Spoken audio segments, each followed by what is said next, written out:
German soldier fell in love with an American girl. 30 years later, he finds out she was a CIA spy. The morning the soldier arrived, the sky over St. Leone was the color of a healing bruise. Pale violet, smudged with blue, tinged at the edges with something darker. It wasn't the kind of dawn you noticed unless you had reason to be up that early, or reason to fear what might come with it. The town had long since given up pretending things would go back to normal. They still swept the porches, still lit candles in the church, still baked bread when there was flour. But hope, that had been rationed like everything else. St. Leone was nestled along the border between occupied France and the no-man's land that stretched like a wound through the countryside. Too small to matter, too close to ignore. It had lived through seasons of fear, the initial march of boots, the long nights of listening to radios turned down to whispers, the disappearances, the silence. And now, in the spring of 1944, the silence was back. Which is why, when the convoy appeared just after dawn, 6 Wehrmacht trucks rumbling across the old stone bridge, their tires hissing over rain-slicked cobblestones, no one was truly surprised. Dread is less like panic and more like weather. You don't always feel it arriving. Sometimes it just settles in. Lieutenant Lucas Weber stepped out of the 3rd truck. His boots hit the ground with practiced ease, landing in a puddle that splashed against the cuff of his trousers. He didn't flinch. He never did. At 31, he was what command referred to as reliably unremarkable. Sharp jaw, steady hands, no vices, no stories. A model soldier. Not the sort who raised his voice or broke ranks. Just another face in a sea of order and protocol. He didn't believe in glory, or at least not anymore. He believed in completion, in clean reports, in efficient postings, in returning home with your name still on a list somewhere. St. Leone wasn't his idea of a destination. It was just another checkpoint in a war that had stopped making sense 2 years ago. The orders were simple: maintain presence, ensure cooperation, monitor resistance movement through the southern pass. Nothing heroic. Nothing poetic, just silence and observation. But St. Leone had its own rhythm, slower than war, older than fear. The shutters opened just enough to show eyes, but not faces. The baker still lit his oven with matches, not firewood. Children still kicked stones down the alley when no one was looking. And in the square, under the skeletal branches of the town's only elm tree, sat the cafe. It had no name, just a faded chalkboard that once read Café du Matin, and now simply said Pain, Café Silence. That's where she was, seated by the window, apron dusted in flour, sleeves rolled up to her elbows, a chipped porcelain cup balanced in her hands. Her name, as far as anyone knew, was Emily Rousseau. 24. Quiet. Never married. Her French was clean, her handwriting beautiful, her smile warm in that distant, well-practiced way. She'd come to the village a year before, said her parents had died in a bombing in Reims. She took over the cafe from the Fournier sisters, who left one morning with suitcases and never returned. Emily served coffee and croissants. She spoke just enough to seem friendly, and just little enough to seem forgettable. She watched Lucas Weber through the glass that morning. Didn't flinch. Didn't freeze. Just noted him, the way he moved, the way he scanned the buildings without looking directly at them, the way he took in the square like someone memorizing a photograph. Then she looked away, not because she feared being seen, but because she feared looking too long, because Emily Rousseau was not her name. Her real name was Evelyn Shaw, born in Kentucky, raised in Boston. She had studied French literature before the war, and then, when her brother died at Salerno, she'd burned her books and learned how to build radios instead. By 1942, she was in London, training under the Office of Strategic Services. By 1943, she was being dropped into French countryside by night, under fake identities, carrying letters in her shoes. She'd sent 12 communiques to London since arriving in St. Leone. She'd intercepted 4 Nazi dispatches and passed 2 sets of coordinates that helped sink a supply train near Lyon. And now, she watched Lucas Weber the way a hunter watches wind. Not for threat, but for signal, because something about him didn't fit. He was too quiet for an officer, too calm for a man surrounded by chaos. He didn't shove or shout or leer like the others. He carried himself like someone who'd already survived something and didn't want to talk about it. And that made him dangerous, not because he might catch her, but because she might like him. The first time they spoke, it was about nothing. A coffee, too hot, a polite thank you in clean, practiced French. He didn't ask questions. She didn't answer any. And yet, there was something in the silence between their words, a softness, a stillness, that felt like the eye of a storm. She told herself it was useful, that watching him this closely would help her send cleaner reports, that knowing his patterns might mean staying ahead of his questions. But deep down, in the quiet part of her chest that hadn't been burned out by training and loss, she knew what this was. This was the beginning of a lie she wanted to believe. Their second conversation happened 3 days later, though Lucas had passed the cafe window nearly every morning since. He never lingered, never stared, not in the way his comrades did when they saw a woman alone, but he looked, just enough to notice if she was working, if the lights were on, if the chalkboard had changed. On the third morning, the chalkboard read, "Closed for flower delivery." Back by 11. He stood across the square, pretending to adjust his gloves. His boots scraped softly against the cobblestone. The elm tree cast long, shivering shadows at his feet. He wasn't sure why he waited. Maybe he was just tired. Maybe he wanted a coffee that didn't taste like army-issue powder. Or maybe he didn't want to admit to himself that her silence reminded him of something he'd forgotten. Something soft. Something from before the war turned all sound into orders. Emily returned at 10:47, a cloth sack of flowers slung over one shoulder, her braid tucked under a scarf the color of rusted brick. She saw him instantly. She didn't smile. She didn't flinch. She simply tilted her head, the smallest invitation, and said, "I'm early." "I noticed," he replied, without thinking. She pushed open the door and disappeared inside. And after a long moment, longer than it should have taken to arrange shelves or unpin her scarf, she opened the door again and called over her shoulder, "Are you coming in, or just watching from the trees?"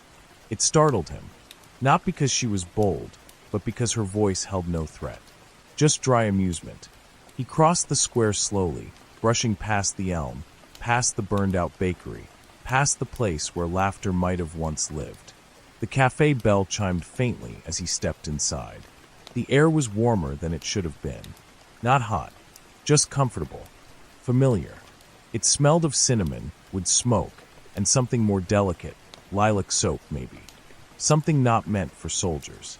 She stood behind the counter, unpacking sugar cubes from a small tin. Her movements were methodical, unhurried. Lucas removed his gloves and sat at the nearest table. "I haven't seen you here before," she said without looking up. "I arrived last week," he answered.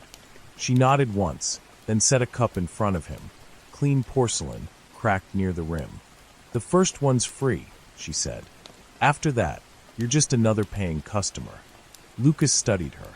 Her French was excellent, but he caught something in the vowels, something too round, too clean, a softness shaped elsewhere. American? Possibly. But that was dangerous thinking. Everyone was someone else now. He sipped the coffee. It was hot, bitter, but real. "What's your name?" he asked. She paused, not long, but long enough that he noticed. "Emily. No surname. I don't use it much." He nodded.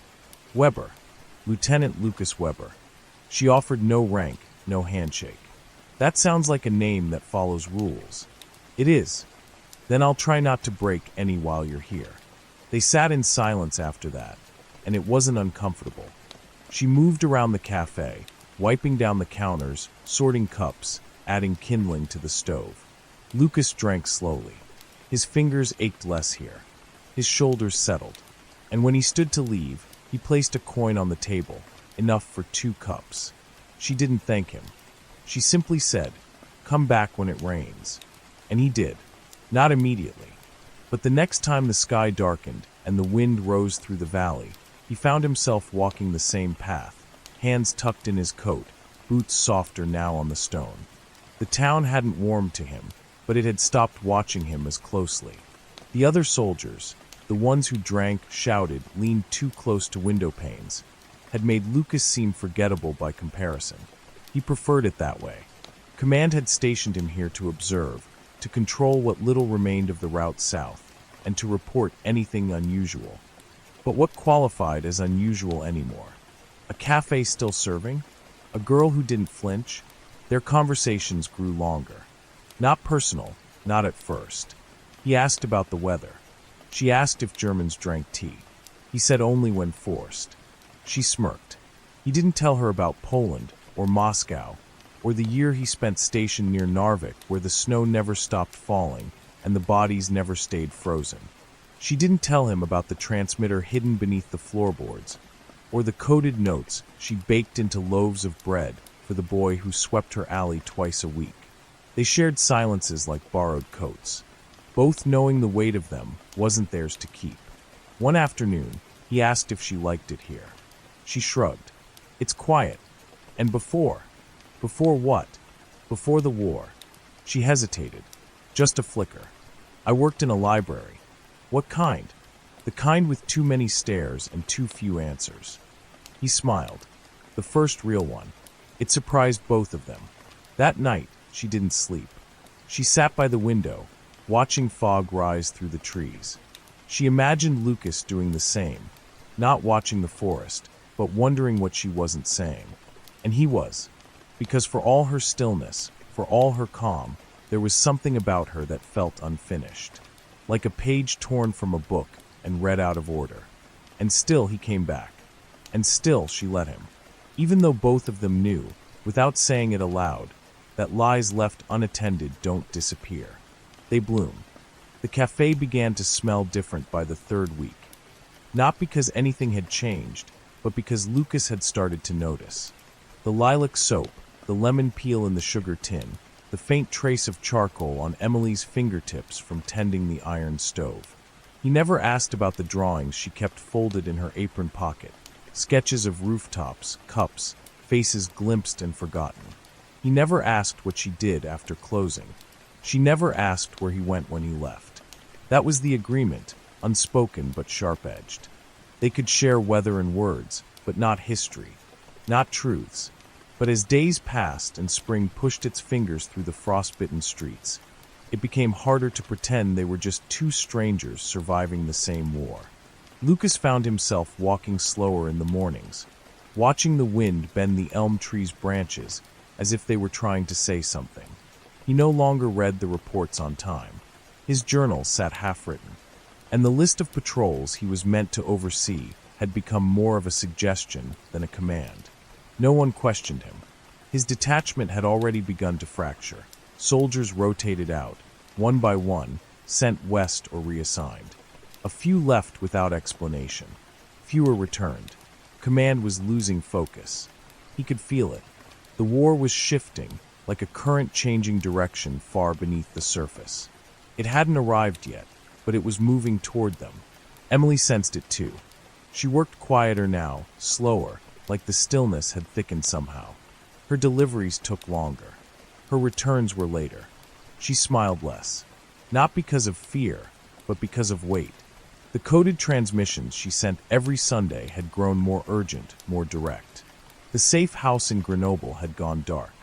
The courier from Orleans never showed.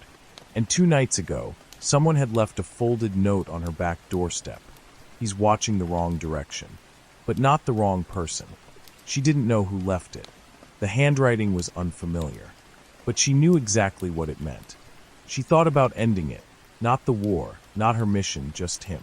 Lucas.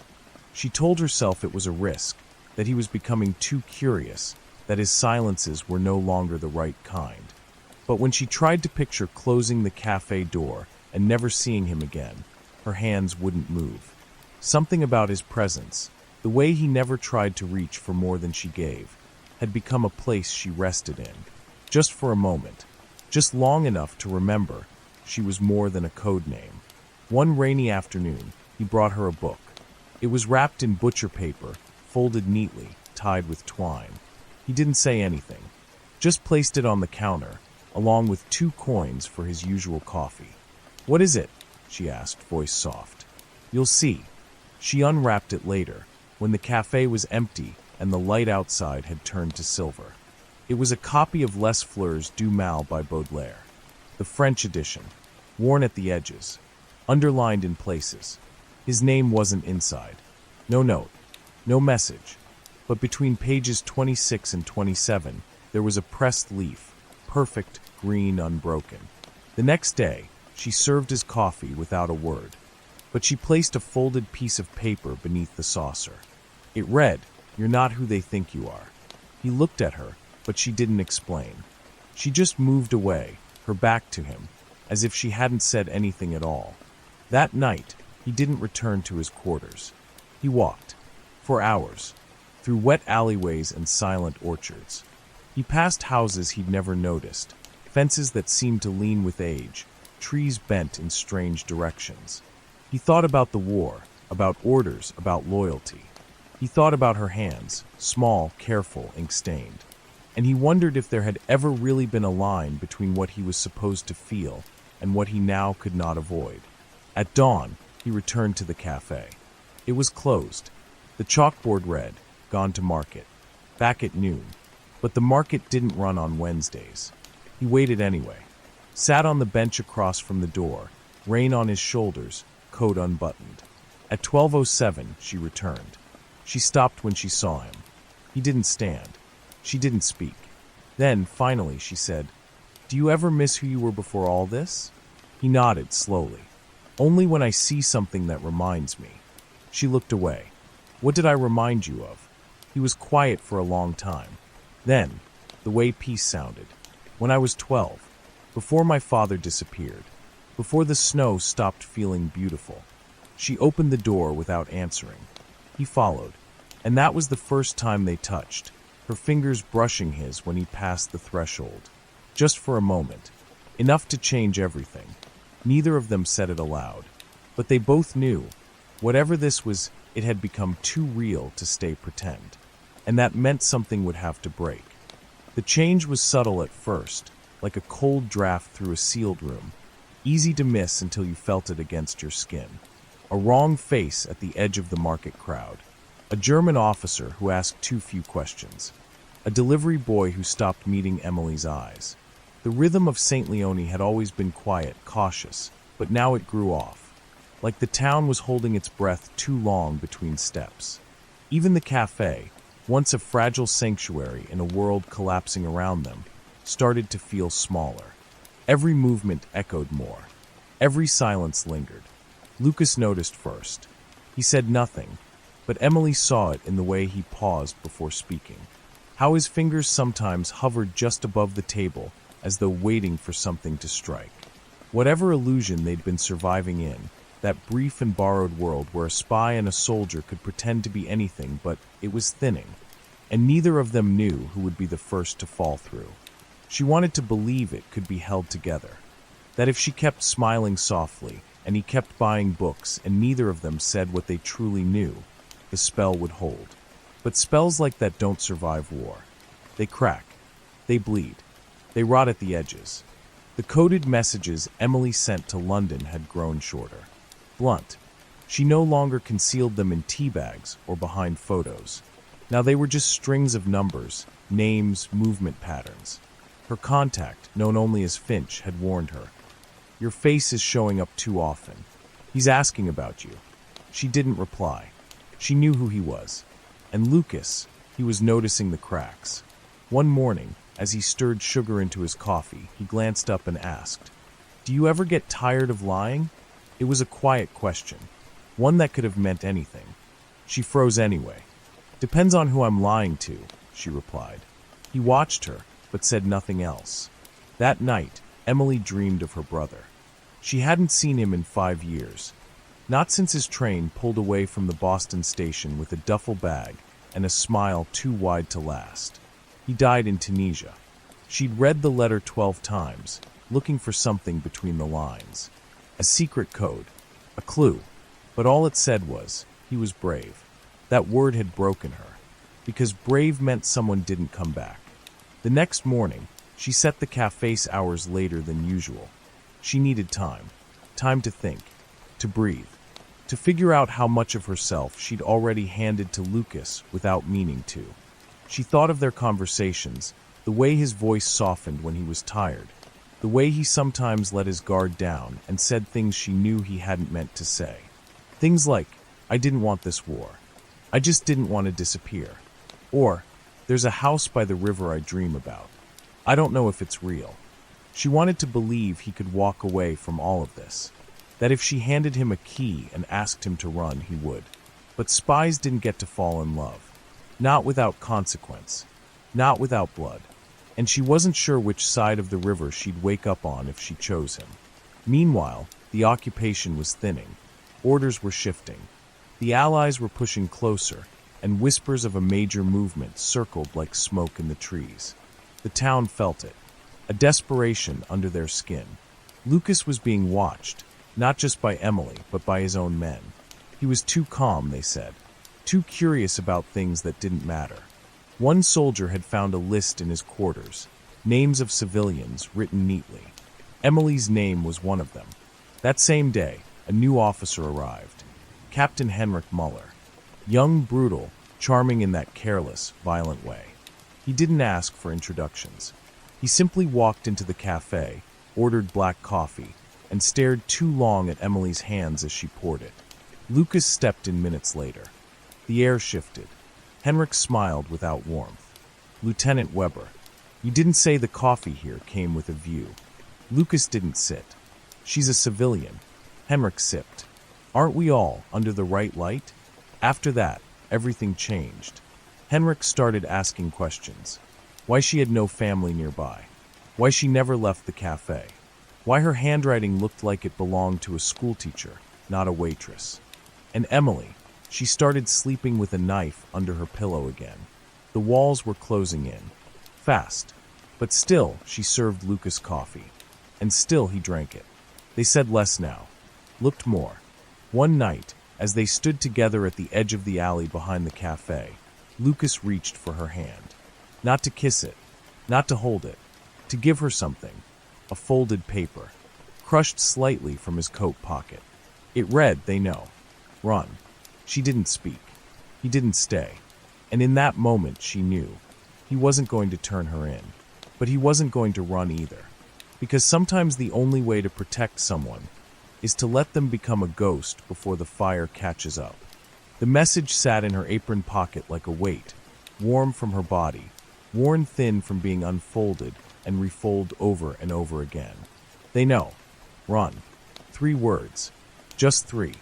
But they echoed louder than any air raid siren she'd ever heard. Emily moved through the cafe like she was sleepwalking that day, her hands performing tasks her mind no longer owned, boiling water, sweeping the floors, straightening chairs that hadn't moved. The faces of her customers blurred, none of them staying long, all of them carrying that same glazed fear behind their eyes. The town had shifted into something breathless. Even the birds had stopped singing that week, as if nature itself understood what was coming before anyone else did. She didn't run. Not right away. Part of her wanted to believe it wasn't real, that Lucas had made a mistake, that the men watching her were just bored, suspicious, but not certain. But spies didn't get the luxury of doubt, and now neither did she. That night, she didn't light the lantern in the cafe window. She packed 2 dresses, a tin of coins, and the small transmitter she kept buried beneath the floorboards under the bread rack. She didn't write a note. She didn't look back. At midnight, she slipped through the alley behind the cafe, her footsteps silent on the damp stones, and made for the northern edge of St. Leone. The woods waited just beyond the final row of cottages. Finch had left a signal for her earlier that week, a symbol carved into the side of the well behind the church. It meant a new contact, new extraction point, 48 hours. But Lucas was already there, waiting by the old wooden bridge, leaning against the railing like a ghost caught between worlds. He didn't speak. He didn't startle when she appeared from the trees. He just turned and looked at her like he'd known exactly where she'd go, like some part of him had always known how this would end. "You're not supposed to be here," she whispered. He smiled faintly, tired. "Neither are you." She took a step closer. "They'll think you helped me." "I did." She shook her head, her voice cracking. "No, I mean really helped me." His eyes didn't leave hers. "I know."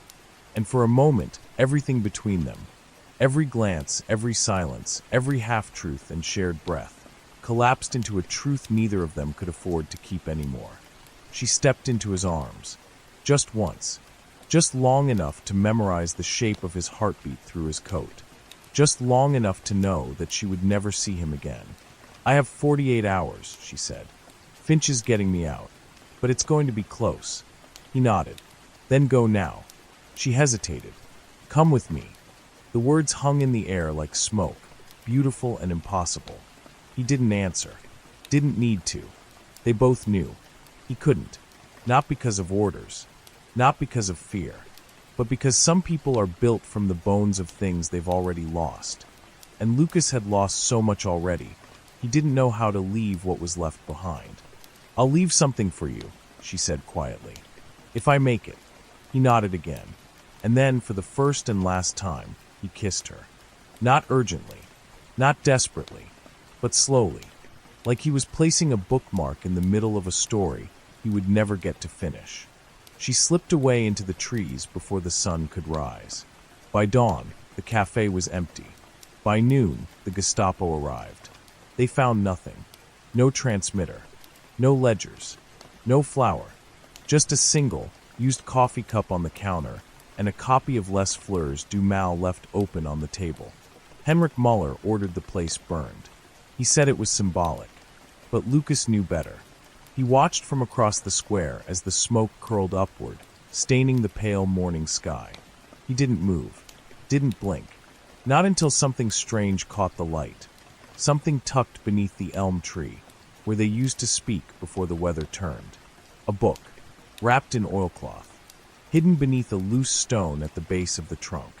He waited until nightfall to retrieve it. Inside was a single photograph. Emily. No, Evelyn. Standing in front of the cafe, smiling faintly, one hand behind her back. And on the back of the photo, in looping script, was a message. "There's a house by the river. I don't know if it's real, but I'll wait there anyway." Lucas folded it into his coat, close to his chest. And then he burned the page in his journal that listed her name. Because in war, the only thing more dangerous than knowing someone is remembering them.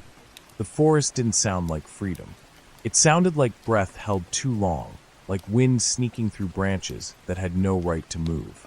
The ground was soft and damp beneath Evelyn's boots, but each step felt loud, as if even the leaves might betray her. The bag on her back was too light to feel like survival, but too heavy to feel like nothing. She moved like someone who wasn't afraid of being caught. Not because the danger was gone, but because there was no time left for fear. The extraction point was 10 kilometers north, marked on an old hunting trail where the moss clung so thick to the trees that even the sky forgot how to reach the ground. She walked without stopping, without looking back at the smoke still curling over St. Leone. She didn't cry. Not for the cafe. Not for Lucas. Not even when the wind carried the scent of something familiar. Wood coffee lemon peel, burned out of existence. Finch had told her the contact would be waiting near the river. A signal would come. 3 short whistles, like a bird that didn't belong in these woods. She'd heard it before. It always came in 3s, always close enough to touch. But tonight, the woods were too quiet, and the river was too far away. She reached the edge of the first ridge, just after nightfall. The clouds hung low, like ash smeared across the sky. Somewhere in the distance, artillery cracked. Not close, but not far enough to forget. She paused behind an overturned tree, checked her compass, and drank from a flask she'd kept since her first drop into France. The initials on it were worn, JS, her brother's. She'd kept it sealed for over a year. She didn't know why tonight was the night she opened it. Inside was water, long since gone stale.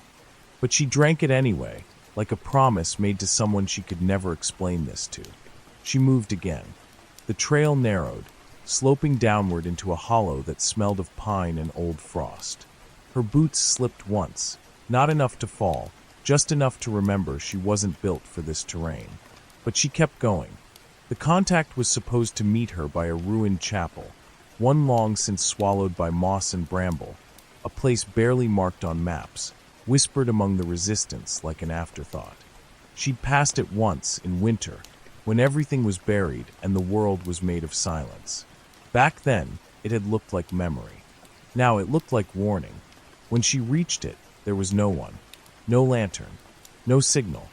No sound. Just a stone wall, half collapsed, and an altar leaning sideways like it had knelt and never risen. She crouched beneath the arch and waited. 10 minutes. Then 20. Then 45. She tapped the side of her transmitter twice. No signal. She turned it off. Then on again. Still nothing. And then came the whistle. 3 short bursts. Not from ahead, where she expected, but from behind. She froze. Turned. Nothing. Not even branches moving. "Finch," she whispered. But no answer came. She stood slowly, fingers resting near the blade tucked into her belt. And then a second whistle. 3 again. Closer. It wasn't Finch. Whoever it was already here. She turned sharply, eyes scanning the tree line.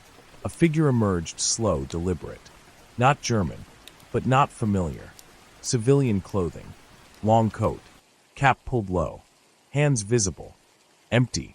But the way he moved made her blood thrum. He stopped 10 paces away. "You're late," she said flatly. "I was never meant to arrive," he replied. She narrowed her eyes. "Then who sent you?" "The one who wasn't supposed to leave." Her stomach twisted. "Lucas." The man didn't nod, didn't confirm, just stepped forward and handed her something. A folded envelope, sealed with wax. Inside a note. "I couldn't follow you, but I could clear your path. They know you're here, but not where you're going." The boy who cleans the boots gave them the wrong map. She looked up sharply, but the man was already walking away, disappearing into the trees like smoke through fingers. She wanted to chase, to demand answers, but time didn't wait for longing, and footsteps, faint, foreign, were coming from the southern slope. German. 2 pairs, maybe 3. She ducked behind the stone altar, heart hammering. They were close, too close. She couldn't outrun them uphill, not with no signal, not alone, unless. She turned on her transmitter, pressed her palm flat against the cracked stone, and whispered, "Finch, if you're out there, now would be good." Static. Then, a low hum, and a voice, Northwest Ridge. "You've got 5 minutes." And we don't wait. She bolted. The next few minutes were a blur of branches and breath, thorns tearing at her coat, roots snagging her heels. She didn't stop, didn't look back. The trail opened briefly, and she saw it, a flicker of movement behind a fallen birch. A figure, hand raised, flashlight off. Finch, real, alive. She dove into the hollow and rolled behind a log. "Here," he hissed. "Tunnel entrance, 30 meters east. We crawl. No light. We go now." She nodded. They moved.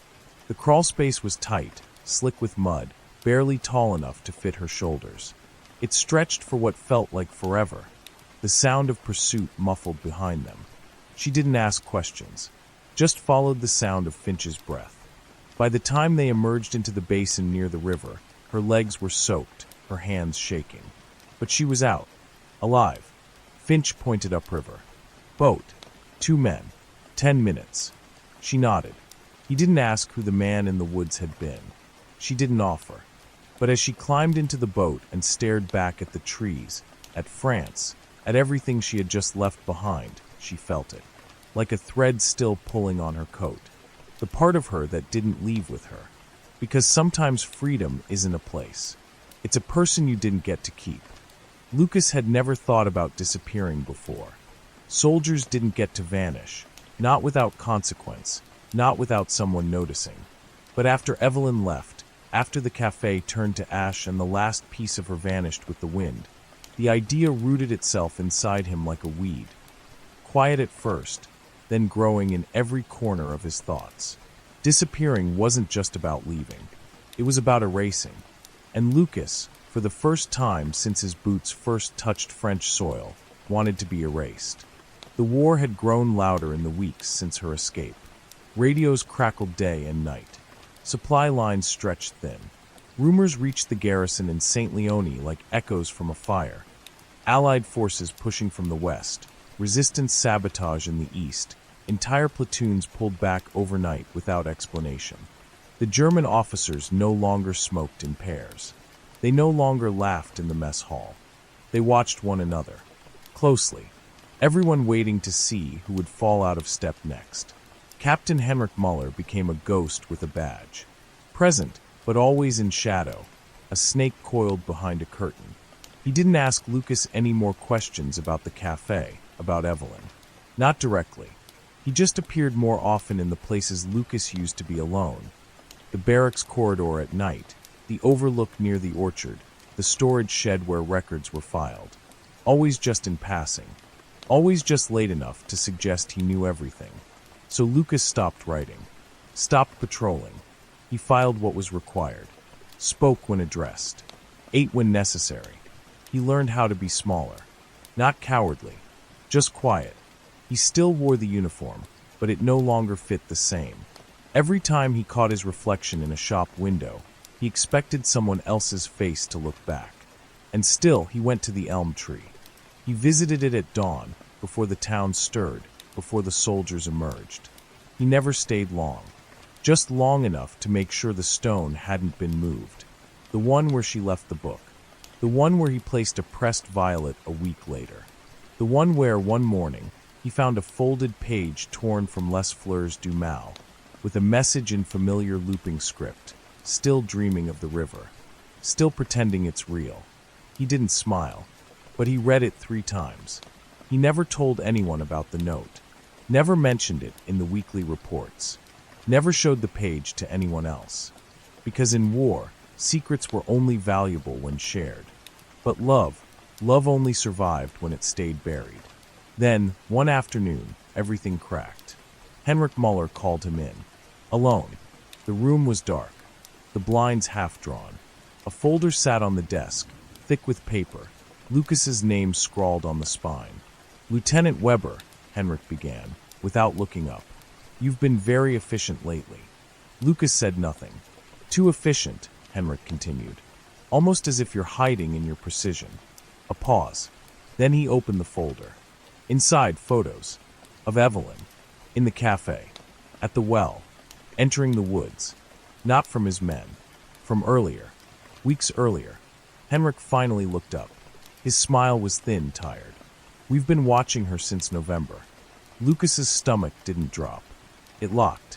She was a courier. American. Embedded under 4 names, across 3 towns. Yours was the longest. Almost impressive, really. Still, Lucas said nothing. Henrik tapped the edge of the folder. "You know what's strange?" He leaned in. "We never intercepted a single message from her. Not one. Which means someone helped her hide them." Lucas's fingers tightened behind his back. And, Henrik said slowly, "that someone is either very skilled or very sentimental." A long silence stretched between them. Then Henrik stood, walked to the window. "You know what happens to men who help ghosts escape, Lieutenant?" Lucas met his gaze, calm. "They become ghosts themselves." Henrik chuckled softly. "Exactly." And then, without turning, he said, "You're being transferred." Lucas blinked. "Where?" "The Eastern Front." "Effective when?" "Now. No trial. No court-martial. Just exile. A punishment wrapped in protocol." He left that night. No goodbyes. No letters. Just a train heading east, filled with faces too young to understand what they were heading toward. He didn't speak on the journey. He didn't sleep. He kept his coat buttoned to the neck, the folded photo of Evelyn tucked beneath the lining.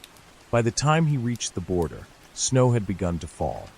And Lucas, the soldier who never believed in deserts or dreams or freedom, closed his eyes and imagined a house by a river, soft wind, open windows, a woman pouring coffee with ink-stained fingers. Maybe it wasn't real. But maybe, if he disappeared hard enough, it could be. The war ended with less ceremony than it began. Not with trumpets or surrender parades, but with paper announcements nailed to doors, names scratched off rosters, and radio broadcasts filled with static and relief. The guns stopped first, then the checkpoints, then the waiting. What followed wasn't peace, not really. It was aftermath, a deep, staggering quiet that stretched across countries like fog over a field no one dared walk through. Cities began to breathe again, but in short, shallow bursts. France opened its shutters, one creaking hinge at a time. Villages rebuilt what they could. Some buildings rose from the ashes. Others remained untouched, hollowed monuments to what had burned. And in the woods beyond St. Leone, the forest swallowed the scars as it always had, moss creeping over memories, ivy curling through silence. Evelyn crossed the Rhine under a false name and a stolen passport. She had help. Finch again, along with a woman named Odette, who spoke 5 languages and never once used her real voice. By the time Evelyn reached Lisbon, she hadn't eaten a full meal in 4 days. But she still wore Lucas's folded note in her coat. They know. Run. That single page, softened by sweat and heat and time, was more real than anything she had left. She stared at it most nights. Not because it brought her comfort, but because it reminded her that choices, once made, keep choosing long after you've stopped. The Americans welcomed her with bureaucracy and applause. She was flown to London first, debriefed, honored, almost celebrated. They gave her a room with a warm bed and a small window overlooking a garden that hadn't known footsteps in years. A woman with a clipboard asked her what she'd lost. Evelyn answered honestly, "A house I never saw, and a man I never asked to stay." Eventually, they sent her home. Home being a word that no longer fit. Boston had changed. Her mother had moved. Her old apartment was now a bookstore. The stairs still creaked the same way, but no one remembered her name. She wore it like a coat that didn't fit anymore. Evelyn, Agent Shaw, Emily. They were all ghosts now. She got a job filing intelligence reports for the Department of War. Quiet work, distant from the field. The kind that made your hands ache, but kept your mind busy enough to stop asking where he might be. Every so often, she'd come across a name, Weber L., on a typed list, but it never matched. Wrong rank, wrong age, wrong ending, until 1948. The file was thin, just 3 pages. A German officer presumed killed in the winter retreat near the Pripyat marshes. Lieutenant Lucas Weber. No known grave. No confirmed body. Last seen alive boarding a transport train west of Minsk, December 1944. Evelyn read the last line twice. Presumed dead. Identity unverified. File closed. She didn't cry. Not then. She just folded the paper and placed it next to his note, and didn't open either for 6 months. Time moved strangely after that. Slow in some ways, like molasses sliding across glass. Fast in others, weeks vanishing without names, winters passing without snow. She lived alone in a 2nd-story apartment with creaky floors and a radio that only worked when it rained. She never married, never explained why. And every year, on the first day of spring, she mailed an unaddressed letter to a postbox in Lisbon. A practice she had no reason to believe would ever matter, except that hope doesn't always ask for logic. Each letter said the same thing. I'm still by the river. What she didn't know, what she couldn't know, was that the message reached its destination once. Just once. In 1951, a man in Zurich received a battered envelope with American postage and no return name. Inside, a single sentence, I'm still by the river. He didn't need to wonder who sent it. He just sat down, hands trembling slightly, and wrote a reply. He mailed it to a post office in New York, addressed only to the one who waits. It said, I saw the house once. The windows were open. The coffee was still warm. It never reached her. She'd moved a month before. No forwarding address. But the letter was never destroyed. It sat in a mailroom for 12 years before being boxed with the rest of the undelivered, and archived in a federal building no one visits anymore. Meanwhile, Evelyn grew old. She taught French at a local college. She read poetry in parks when the weather was kind. Her hair silvered, her hands softened, but her voice never changed. And Lucas, if he lived, never resurfaced. No photographs, no sightings, just silence. But sometimes, on early mornings, Evelyn would walk down to the river near the edge of town. Not because it resembled France. It didn't. It was smaller, colder, edged in stone instead of moss. But water doesn't forget. It carries memory the way trees carry wind. And she'd sit there for hours, coat buttoned to the chin, and close her eyes. Not waiting, just remembering. And that's the thing about ghosts. They don't always haunt. Sometimes they visit. And sometimes, if the wind is just right, and the water moves soft enough to not scare it away, you can almost hear a voice say, still pretending it's real. And for a moment, it is. Evelyn's final years were quieter than the rest. Not in the way of emptiness, but in the way of a woman who had said everything she needed to say, even if not always to the people who needed to hear it. She moved to a small cottage outside a town no one had heard of, where the roads narrowed like secrets and the mail came only on Tuesdays. The house had a screened porch, a crooked chimney, and an oak tree that leaned like it was trying to whisper something to the roof. She planted herbs in the kitchen window, fed the birds each morning, and hung a wind chime that only ever rang on cloudy days. She liked it that way. Even the breeze respected her silence. By then, she no longer worked. Her eyes had gone soft around the edges, and her hands ached when the rain came. But her mind, sharp as a tuning fork, she remembered everything. Every name, every code, every place she had pretended to be someone else. She remembered the color of the flour sack she carried the day she first saw Lucas. She remembered the way his voice slowed down when he was tired. She remembered the sound of boots on cobblestone and the crackle of her transmitter under the floorboards. But more than anything, she remembered the ache in her chest the night he told her to run. Not because she was afraid of leaving, but because it was the first time she realized someone wanted her to stay. She never told anyone about Lucas. Not the students she taught, not the neighbors who waved as she passed, not even the woman who brought her groceries when the snow was too high. He was her ghost, her decision, and she carried him the way some people carry prayers, not aloud, but always close to the ribs. Every spring, like clockwork, she wrote her letter. Still by the river. By now, it was a ritual, a quiet rebellion against the logic that had long since given up on miracles. She didn't expect an answer, but the writing mattered, the act of it, the belief that somewhere, out there, another set of hands still knew the shape of her name. And then, on a morning in early April, the wind shifted. She woke to the sound of the chime. Not the usual lazy clang. This was different. Intentional. Like someone had touched it. She rose slowly, slipped on her robe, and stepped onto the porch. At the base of the mailbox sat a package. Unmarked. Wrapped in brown paper. No return address. She carried it inside like it was glass.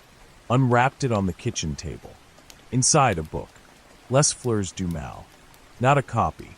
The copy. Cracked at the spine, its cover worn smooth. And between pages 26 and 27, the same pressed leaf. Still green. Still unbroken. Her hands shook. She flipped to the inside cover. No name. No inscription. But there, tucked between the back pages, was a photograph. A man. Older now. Gray at the temples. Eyes soft but wary. Standing beside a river that didn't look like France, but didn't not. And on the back of the photo, I walked east until the war stopped. Then west until the memory did. This is where I stayed. You were right about the windows. They stay open. She pressed her hand to the page. Breath caught. Heart quiet. And for the first time in over 30 years, she spoke his name aloud. Lucas. The letter came 5 days later. Addressed in handwriting she hadn't seen since the night before the cafe burned. It read, "If you can still walk, come find me. The path's easier now.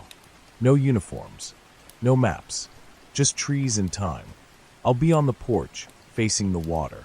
You'll know it when you see it. Still pretending. Still hoping. still real. She sat at the table for a long time after that, then stood, pulled her coat from the peg, and began to pack. The train moved like time, slow through the countryside, pulling soft morning light across fields still wet with dew. Evelyn sat by the window, her gloved hand resting in her lap, the other holding the photo. Not to study it, she'd already memorized every line of his face, but to anchor herself. To remind her this wasn't a dream, not some memory unraveling in an old woman's mind. The letter had come. The photo was real. And she, Evelyn Shaw, was finally traveling not as a courier or a ghost or a borrowed name, but as herself. The conductor smiled when she stepped aboard. The woman in the next seat offered her a mint. No one asked why she carried a book pressed tight against her chest, or why her eyes kept flicking toward the horizon like she was watching for something only she would recognize. The journey was long, not in hours, but in weight. Every town they passed was a version of one she had hidden in: brick facades, old churches, shop fronts with hand-painted signs. But this time she wasn't hiding. She wasn't reporting. She wasn't erasing herself to make room for someone more useful. She was going to the end of something, or the beginning. She hadn't decided which. The village where the letter had come from wasn't on most maps. Just a name and a dot near the bend of a river too small to merit a bridge. But as the train slowed and the station sign came into view, wood hand-painted, tilted by years, she felt something tug in her chest. Not panic, not fear, just recognition, like a story stepping into its last chapter. She walked slowly from the platform. The wind was mild, the air clean. The trees leaned the way trees always did when they had something to whisper, but knew they shouldn't. A path stretched out ahead, gravel worn, lined with wildflowers on either side. She followed it, past a stone fence, past a shuttered school, past a postbox nailed to a leaning pine. And then she saw it. The house. 2 stories. Whitewashed wood. Blue trim faded to gray. Curtains in the windows. A porch with 2 chairs, one crooked. And beyond it, water. The river. She stopped. Her knees didn't tremble. Her voice didn't catch. Her heart, though, it beat with the weight of years. He was sitting there, on the porch, back straight, hands resting on his lap, a blanket over his knees, a cup of something warm beside him. He didn't stand, didn't wave, just looked at her, like no time had passed, like the last war hadn't ended in smoke, like her face was something he'd been seeing behind every blink for 30 years. She stepped closer. He blinked once, and said, "You were late." She smiled, tears finally coming. "So were you." He stood slowly, carefully, but he stood. They didn't embrace right away. They looked at each other first, not searching for lost time, just confirming that nothing important had been lost at all. Then, quietly, he held out his arms, and she walked into them. And for a moment, longer than a breath, shorter than a lifetime, they stood without speaking, letting all the versions of themselves catch up. She pulled away only to place the book in his hands. He ran his fingers along the spine, then opened it to the leaf still pressed between pages 26 and 27. Still green, still unbroken. "You kept it," he whispered. "You sent it," she answered. They sat on the porch together for the rest of the day. No plans, no clocks. The river moved slowly in front of them, carrying time the way only water can. When the sun began to set, she reached for his hand. It was warm, steady, still his. She looked at him then, fully, honestly. "Was it real, Lucas?" she asked. He smiled, and said the only thing that mattered. "It is now."